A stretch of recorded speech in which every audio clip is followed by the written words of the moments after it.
अभी हम कटिहार में मौजूद हैं और कटिहार का ये सर्किट हाउस है जहां जनसुराज के सूत्रधार प्रशांत किशोर पहुंचे हुए थे और प्रेस को संबोधित कर रहे थे। साथ ही आपको बता दें कि उनका एक कार्यक्रम मनिहारी में है जहां के लिए अब कुछ ही देर में यहां से रवाना होंगे और क्या कुछ कह रहे हैं प्रेस कॉन्फ्रेंस में, देखिए इस वीडियो में। बंधुआ मजदूरी से लोगों को निकालने के लिए बिहार में भी शिक्षा, पलायन, विकास की राजनीति की शुरुआत करने के लिए लोगों के सामने एक बेहतर और ईमानदार विकल्प देने के नियत से जो प्रयास 2-2.5 बरस पहले शुरू किया गया, अब उसका दलगत स्वरूप है।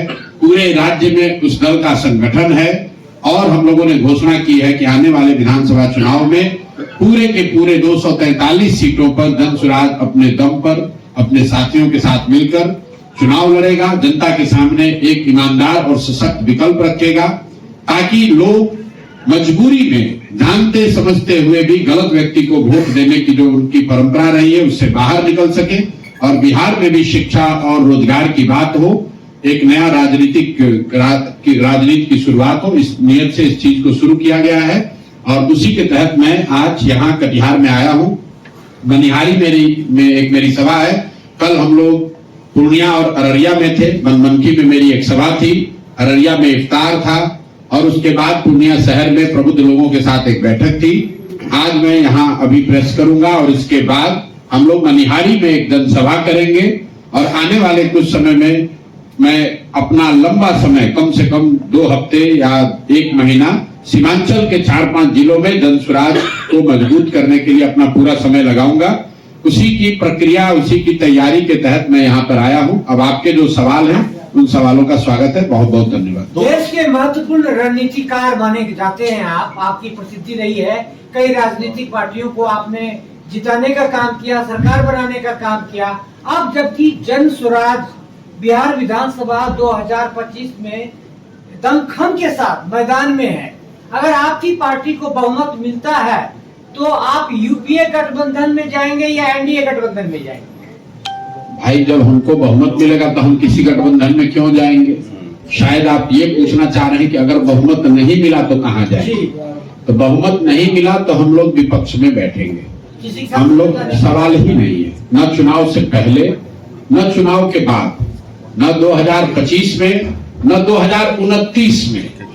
जब तक इस दल के कर्ता धर्ता के तौर पर मेरी भूमिका है तब तक किसी भी तरह का कोई गठजोड़, कोई गठबंधन नहीं हो सकता है।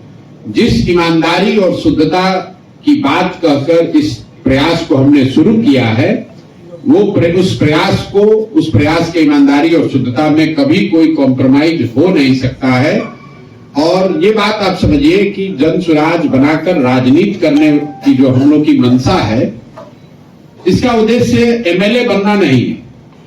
अब हम लोग जितने लोग यहाँ जुड़े हुए हैं जनसुराज में, बहुत सारे लोग वो सिर्फ इसलिए नहीं जुड़े हैं कि जनसुराज में आ जाएं और एमएलए बन जाएं, मंत्री बन जाएं।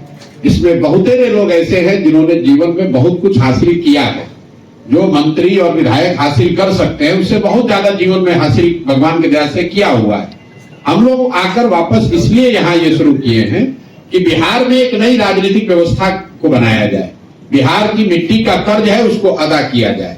तो ये हमारे लिए महत्व का विषय नहीं है कि कितना सीट जीत कर आएंगे। जरूर अपनी ओर से सारा प्रयास, सारी ताकत लगाई जाएगी।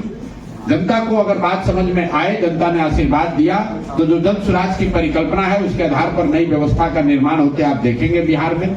लेकिन अगर किसी वजह से सफलता न भी मिले तो भी चाहे 5 वर्ष लगे, 10 वर्ष लगे, जनसुराज में हम लोग पीछे हटने वाले नहीं हैं। किसी तरह का वैचारिक या व्यवहारिक, मैं फिर से दोहरा देता हूं, ना वैचारिक ना व्यवहारिक, किसी तरह का कोई डायल्यूशन, कोई गठबंधन नहीं होगा।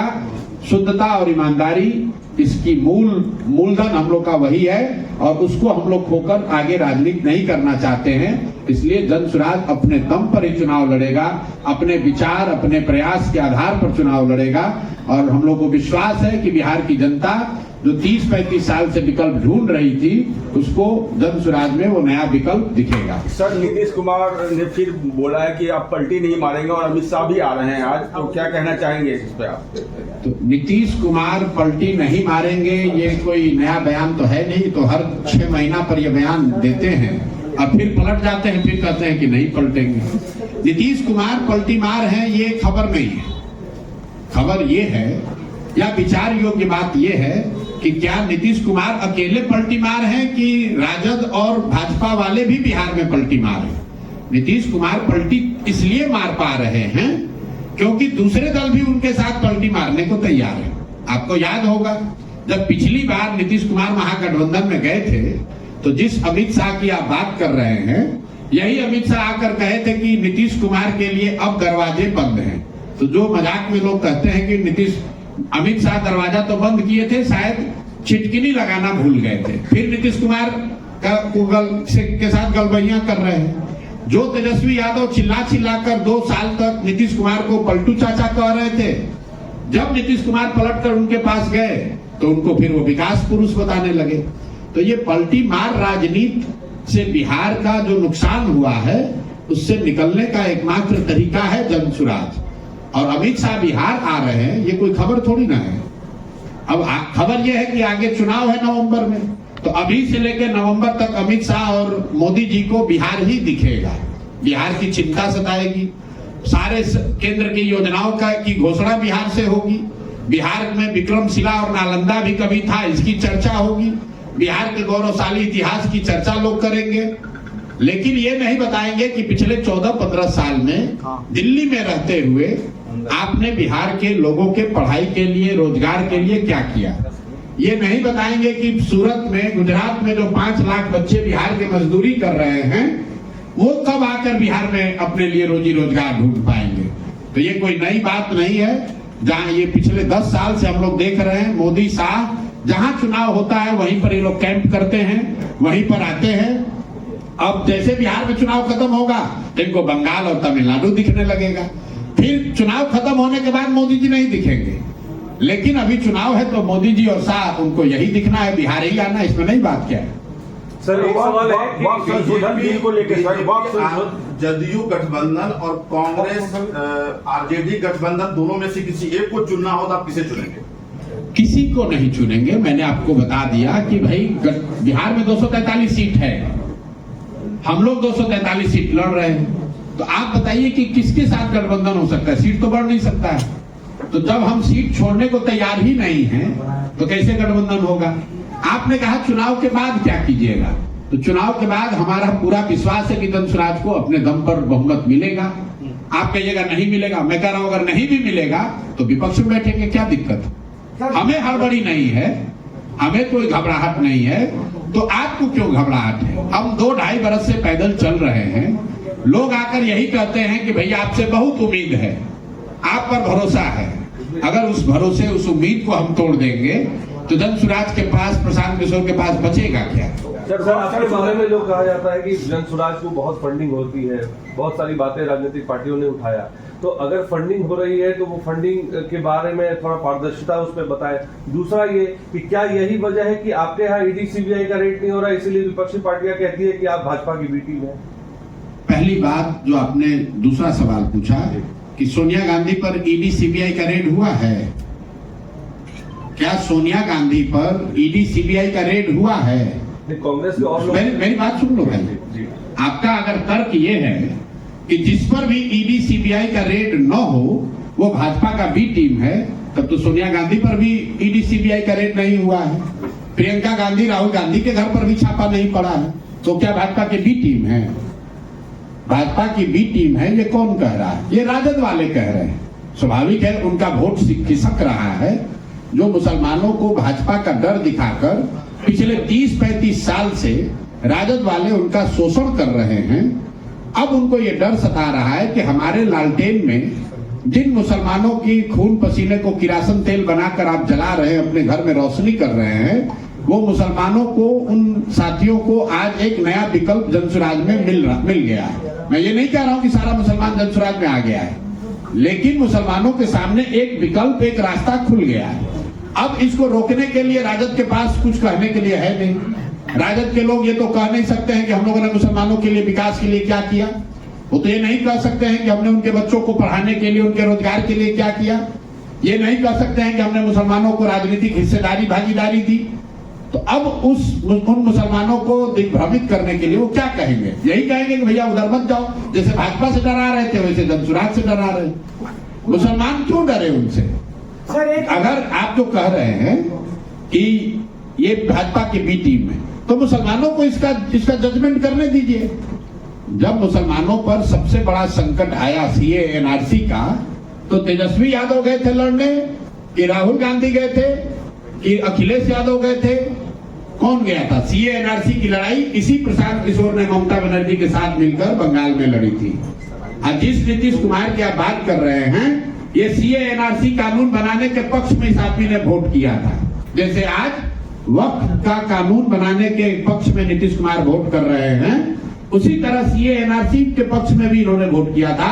उसके विरोध में मैंने अपना सब कुछ जदयू में छोड़ा था। यहाँ कोई मुखिया ही नहीं छोड़ता है। यहाँ बिहार में दूसरे नंबर की सबसे ताकतवर जगह पर हम बैठे हुए थे, सीए एनआरसी के लिए हमने वो छोड़ा है। और आप कह रहे हैं कि हम भाजपा के भी टीम है, तो भैया मुसलमानों को इसका निर्णय लेने दीजिए। हम कोई हिंदू मुसलमान की अगड़े पिछड़े की राजनीति करते नहीं है। हम लोग बिहार की राजनीति कर रहे हैं, बिहार के बच्चों की बात कर रहे हैं, उनके शिक्षा और रोजगार की बात कर रहे हैं। जिसको अच्छा लगे वो जुड़े, जिसको अच्छा ना लगे उसको कोई बात नहीं हो, जिसके साथ रहना चाहता है रहे।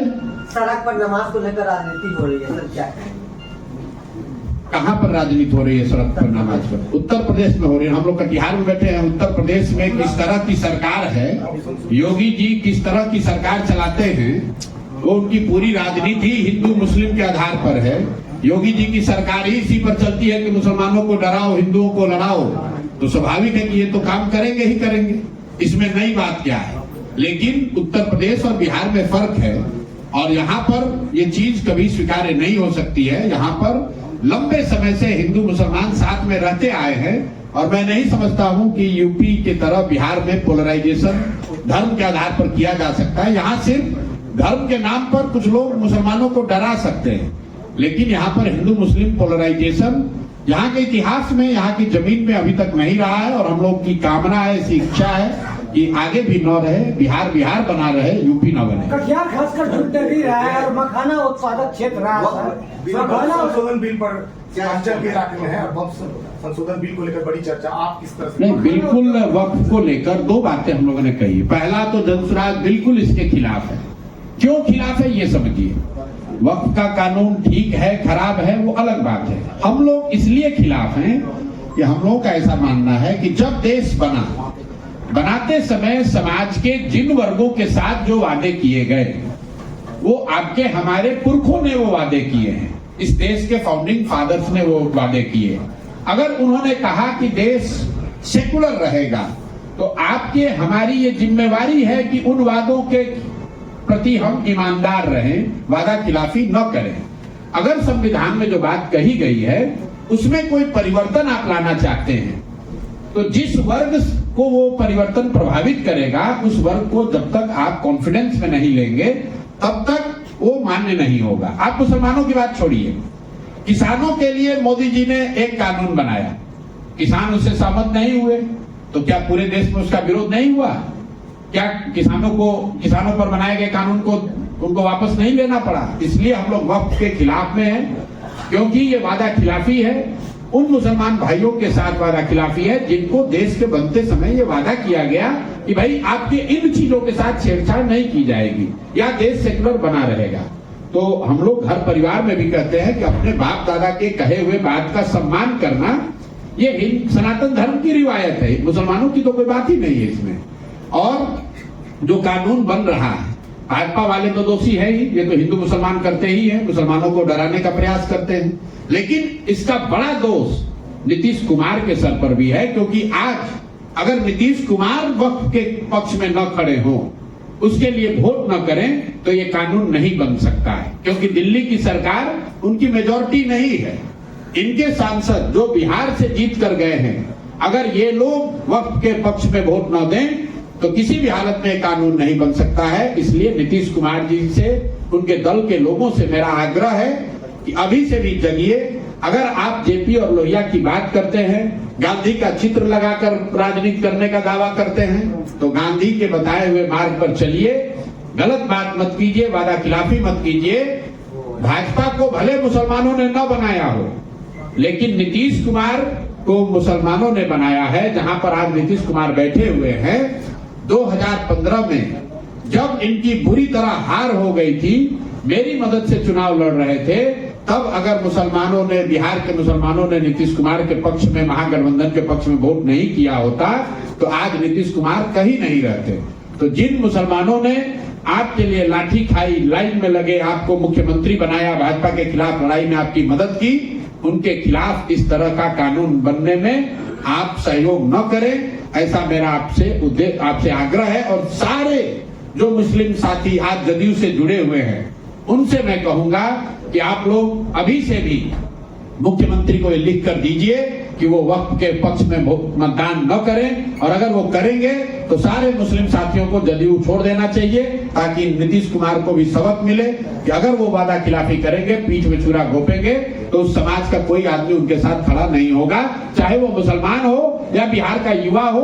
आप अगर वादा खिलाफी करते हैं तो लोकतंत्र में हम लोग के पास यही अधिकार है कि हम लोग आपका साथ छोड़ दें, आपका साथ न दें, आपको वोट न दें, आपके साथ खड़े न हो। सर, आपके ब्रोशर में 2000 रुपए देने की बात महिलाओं को की गई, युवाओं को भी आप सहायता राशि देने की बात करते हैं। बात होती है कि सरकार, केंद्र सरकार पर वर्ल्ड बैंक का बहुत सारा लोड है, ऐसे में आपकी क्या रणनीति है? भाई, आपने कहीं पढ़ाई नहीं कि हम लोग क्या कह रहे हैं। हम लोग ये कह रहे हैं कि 15 साल से कम उम्र के बच्चों को हम लोग विश्व स्तरीय पढ़ाई की व्यवस्था करेंगे।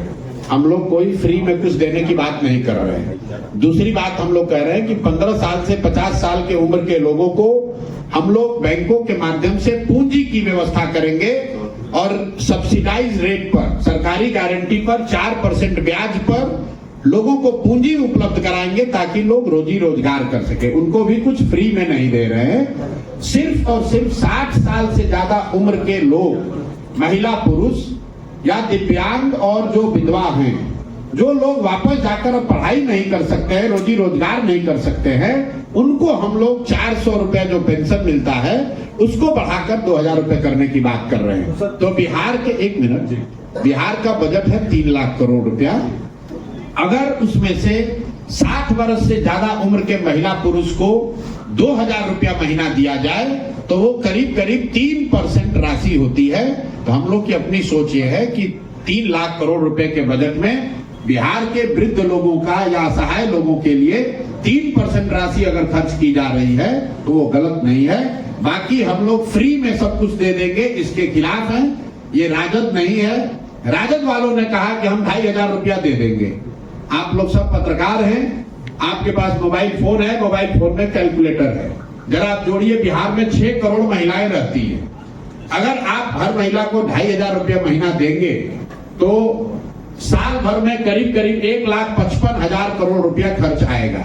बिहार का योजना बजट है 1 लाख करोड़, और उसमें आप 1.5 लाख करोड़ रुपया दे दीजिएगा, महिलाओं को कहां से पैसा आएगा? तो ये तो सामने से बताया जा रहा है कि हम झूठ बोल रहे हैं, इसको मानने वाले नहीं है।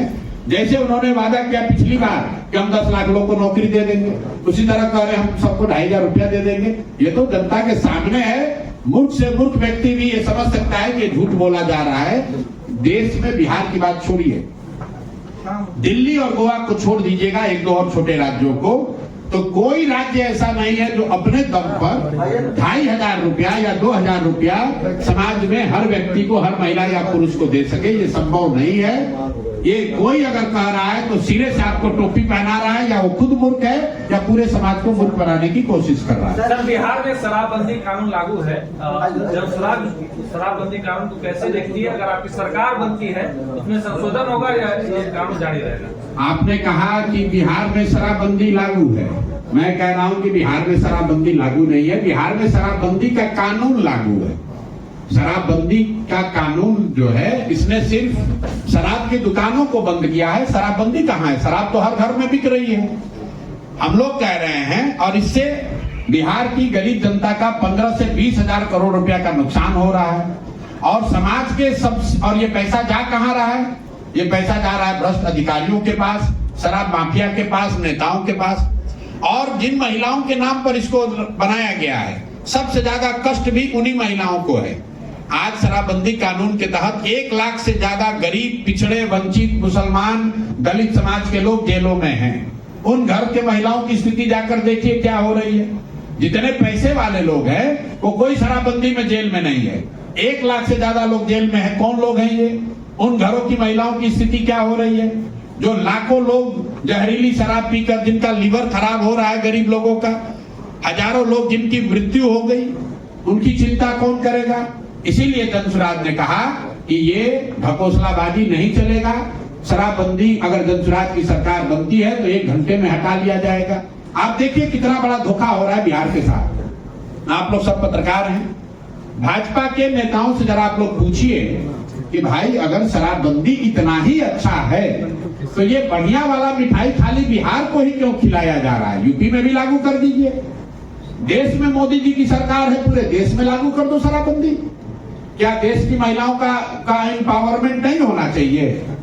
अगर शराबबंदी से बिहार की महिलाओं को फायदा हो रहा है, डोमेस्टिक वायलेंस कम हो रहा है, जैसा सरकार दावा कर रही है या भाजपाई नेता दावा कर रहे हैं, तो उनसे जरा पूछिए कि भैया इतना बढ़िया अगर है तो योगी जी से बोल के यूपी में भी इसको लागू कर दो। मोदी जी को बोलो कि पूरे देश में लागू कर दे। बिहार के लोगों को इतनी भी नहीं समझ है कि अगर शराबबंदी से फायदा होता तो भाई दूसरे राज्यों में भाजपा वाले इसको क्यों नहीं लागू कर रहे हैं? ये अच्छी वाली मिठाई बिहार के लोगों के लिए क्यों बचा के रखा गया है? इसलिए हम लोग बिल्कुल इसको सिरे से खारिज करते हैं। ये ढकोसलाबाजी है, पैसा कमाने का रास्ता है और गरीब लोगों का इससे शोषण हो रहा है, बिहार का नुकसान हो रहा है। इसलिए वोट मिले न मिले, चाहे जितना दबाव हो, हम लोग स्पष्ट कह रहे हैं कि सरकार बनी तो 1 घंटे में ये ढकोसला वाला शराबबंदी का कानून हटा दिया जाए। सर बिहार में पलायन है, बिहार में पलायन हो रही है जी। छोटे छोटे बच्चे दिल्ली पंजाब में काम करते हैं जी। ये कब रुकेगा? जनसुराज की सरकार बनी तो साल भर में मजबूरी में किया जाने वाला पलायन रुक जाएगा। कैसे रुकेगा ये भी बताया कि पूंजी के पलायन को रोककर बुद्धि का पलायन रोका जाएगा। और जिस दिन पूंजी और बुद्धि का पलायन बिहार से रुक गया उस दिन श्रम का पलायन अपने आप रुक जाएगा। पूंजी के पलायन को रोकने के लिए जो जानकारी आपको दे रहे हैं, बिहार में हर साल बिहार के बैंक 2 लाख करोड़ रुपया से ज्यादा पैसा जो बिहार के लोगों का है वो दूसरे राज्यों में ट्रांसफर कर रहे हैं। ये पूंजी का पलायन है। आप यहाँ से लोग जाते हैं वो आपको दिखता है। बैंकों से लाखों करोड़ रुपया बिहारियों का जो दूसरे राज्य में जा रहा है वो आप नहीं देख रहे हैं। पिछले वर्ष 2,60,000 करोड़ रुपया यहाँ के बैंकों ने बिहार से दूसरे राज्य में भेजा है। तो पूंजी का पलायन जिस दिन रुकेगा तब बिहार से पलायन रुकेगा। दूसरी बात, पलायन रोकने के लिए हम लोग क्या कह रहे हैं कि मनरेगा को कृषि से जोड़ा जाएगा ताकि कृषि आधारित जो मजदूर हैं, एक और मजदूर हरियाणा पर पंजाब में जाकर खेती कर रहे हैं और दूसरी ओर यहाँ खेती करने वाले लोगों को मजदूर नहीं मिल रहे हैं। तो हम लोग ये कह रहे हैं कि मनरेगा के किसान को मनरेगा के तहत मजदूर को किसानी करने वाले से जोड़ा जाएगा। आप देख रहे हैं कटिहार में मखाने की खेती हो रही है, उसमें मजदूरों की बहुत बड़ी संख्या की जरूरत है। तो जो भी किसान धान गेहूं की खेती छोड़कर नगदी फसल की खेती करेगा, प्याज उगाएगा, आलू उगाएगा, लहसुन उगाएगा, मखाना उगाएगा, मसाला उगाएगा, उसको मनरेगा के तहत मुफ्त मजदूर दिए जाएंगे ताकि यहाँ से कृषि आधारित मजदूरों का पलायन रुके। और तीसरी बात जो मैंने आपको बताया कि बिहार में अगले 5 वर्ष के लिए कम से कम हम लोग को विशेष राज्य का दर्जा नहीं चाहिए, हम लोग को किसी से मदद भी नहीं चाहिए। बिहार सरकार के पास इतना पैसा है कि अगर हम लोग 4% ब्याज पर यहाँ पर घर घर लोगों को लोन उपलब्ध करा दे तो बिहार के लोगों में वो ताकत है, मेहनत करने का जज्बा है, घर घर में रोजी रोजगार होगा, उससे पलायन रुकेगा। तो ये 3 चीज बता रहे हैं, बैंकों के द्वारा किया जाने वाला पूंजी का पलायन रोकना, दूसरी बात मनरेगा को कृषि से जोड़ना, और तीसरी बात बिहार में रोजगार करने के लिए 4% सालाना ब्याज पर सरकारी गारंटी पर लोन मुहैया कराना ताकि घर घर में रोजी रोजगार हो सके, तभी बिहार में पलायन रुकेगा। राज्य में दूसरे दलों में रहे हुए लोगों को आने देना चाहिए या नहीं? हम लोगों ने इस पर चर्चा के बाद जो निर्णय लिया कि भाई किसी भी दूसरे दल में रहे हुए व्यक्ति को आने से रोकने का मतलब नहीं है, क्योंकि जैसे वोटर के तौर पर आपके पास विकल्प नहीं था तो भी आप गलत आदमी को वोट दे रहे थे। संभव है कि बहुत सारे राजनीतिक कार्यकर्ता विकल्प न होने की वजह से किसी न किसी दल में थे, आज वो जनसुराज में आ रहे हैं। आपने कहा कि इनको क्या, आपको ये जरूर बताना चाहिए कि अगर कोई दागी व्यक्ति, शराब माफिया, बालू माफिया, क्रिमिनल, अगर उसको जनसुराज में कोई जिम्मेवारी मिली है तो जरूर आप बताइए। जहां तक टिकटों का सवाल है, मैं आपको स्पष्ट बता देता हूं ऑन रिकॉर्ड, जनसुराज में 2/3 से ज्यादा लोग, वो लोग चुनाव लड़ेंगे जो कभी जीवन में पहले चुनाव नहीं लड़े हैं, दागी नहीं है, उनका कोई राजनीतिक चरित्र ऐसा नहीं है जिस पर कोई उंगली उठा सके। कुछ लोग अपवाद के तौर पर ऐसे चुनाव लड़ सकते हैं जो पहले राजनीति में सक्रिय रहे या चुनाव लड़े, लेकिन उनकी संख्या बहुत कम होगी और उनमें भी उन्हीं लोगों को अवसर दिया जाएगा जिनके चरित्र पर कोई बड़ा दाग न हो। चाहे आप कोई व्यवस्था बनाइए, उसमें यह संभव है कि 2-4 लोग गलत आ सकते हैं, लेकिन आज की जो व्यवस्था है जिसमें ज्यादातर गलत लोग हैं, उसमें 2-4 अच्छे लोग आ भी जाते हैं तो वो कुछ अच्छा नहीं कर पाते हैं। तो जनसुराज की सोच ये है कि इतने अच्छे लोग जरूर रहे जनसुराज में कि अगर कोई गलत आ भी जाए तो गलत न कर पाए। बदलाव चाहते हैं, नया विकल्प चाहते हैं, ये तो पत्रकार के तौर पर आप भी स्वीकार करेंगे। उसी के तहत पिछली बार बिहार के कुछ क्षेत्रों में ओवैसी साहब लड़ते हुए वो विकल्प के तौर पर दिखे, तो कुछ जगहों पर उनके उम्मीदवारों को वोट मिला। लोकतंत्र है, सबको चुनाव लड़ने का हक है, ओवैसी साहब को भी लड़ने का हक है। दोस्त मेरे बहुत लोग दोस्त हैं, चिराग मेरे दोस्त हैं, सुलझे हुए व्यक्ति हैं, अच्छे व्यक्ति हैं और युवा नेता हैं, बिहार में जात पात से ऊपर उठकर विकास की बात कर रहे हैं, लेकिन उनकी राजनीति अलग है, वो भाजपा के साथ राजनीति करते हैं, हमारी राजनीति अलग है। कुणाल कामरा कंट्रोवर्सी में आपसे बोलना चाहिएगा, जैसे महाराष्ट्र में जाके है। देखिए, कुणाल कामरा जो हैं वो भी मेरे दोस्त हैं और विदूषक हैं, स्टैंड इन कॉमेडियन जिसको कहते हैं, स्टैंड अप कॉमेडियन जिसको आप कहते हैं। कुछ बात उन्होंने कही है जिसको लेकर कंट्रोवर्सी हुई है। अब जो बात उन्होंने कही है उसकी जांच होने दीजिए, लेकिन जहां तक मैं उस व्यक्ति के बारे में जानता हूं, उनका कोई अल्टीरियर मोटिव नहीं है। वो आदमी, जो लोग ये समझ रहे हैं कि राजनीति करेगा, वो आदमी राजनीति नहीं करेगा, वो आदमी रहता है पुडुचेरी में और वहां पर ऑर्गेनिक फार्मिंग का काम करते हैं, साथ में कुछ ये स्टैंड अप कॉमेडियन का भी काम करते हैं। उस आदमी के दिल में कोई राजनीतिक विद्वेष वाली बात नहीं है, ये लोग देश को प्यार करने वाले लोग हैं। शब्दों के चयन में कुछ गलती हो सकती है, आप उससे सहमत असहमत हो सकते हैं। अगर उन्होंने शब्दों के चयन में कोई गलती की है तो जो यहाँ का कानून है उसके अनुरूप उन पर कार्रवाई होनी चाहिए, लेकिन वो व्यक्ति देश के या देश के संविधान के प्रति श्रद्धा रखने वाले लोग हैं, इतना तो मैं कह सकता हूँ। राज्यसभा में सर, सीमांचल इलाके में और सीमांचल में शिक्षा, भ्रष्टाचार, ये तो मुद्दा है ही, लेकिन चुनाव आते ही कुछ और मुद्दा हो जाता है, घुसपैठ पे चर्चा होती है, लव जिहाद पे चर्चा। अरे भाई, ये अमित शाह आएंगे तो इसके अलावा क्या बात करेंगे? सीमांचल में क्या हो, तो चंपारण में भी जाकर यही बात करेंगे, यूपी कुशीनगर में भी जाकर यही बात करेंगे, बंगाल जाएंगे तो यही बात करेंगे। मोदी जी ने जो भाषण राजस्थान में दिया वो सीमांचल में आकर थोड़ी न दिया था कि आपका भैंस चोरी हो जाएगा। ये मुद्दा है या नहीं है? ये भाई देखिए, राजनीति में मुद्दा हो या ना हो, उसको मुद्दा आदमी बनाता है। अब लालू जी आएंगे तो वो भी मुद्दा बनाएंगे, तभी तो मुसलमान डरेगा, तभी तो उनको वोट देगा। जब आपने काम नहीं किया, सीमांचल की इतनी बड़ी मुसलमानों की आबादी लालू जी को, कांग्रेस को वोट देती रही है और उनके बच्चों का कुछ भला नहीं हुआ, तो अब आकर आप क्या कहिएगा? कोई ना कोई कहानी बताइएगा, उनको डराइएगा, उनको बताइएगा कि भाजपा वाले आकर तुमको भगाने वाले हैं। भाई, किसी से डरने की जरूरत नहीं है। देश का संविधान है, हर नागरिक को अधिकार है और कोई किसी को डरा नहीं सकता है।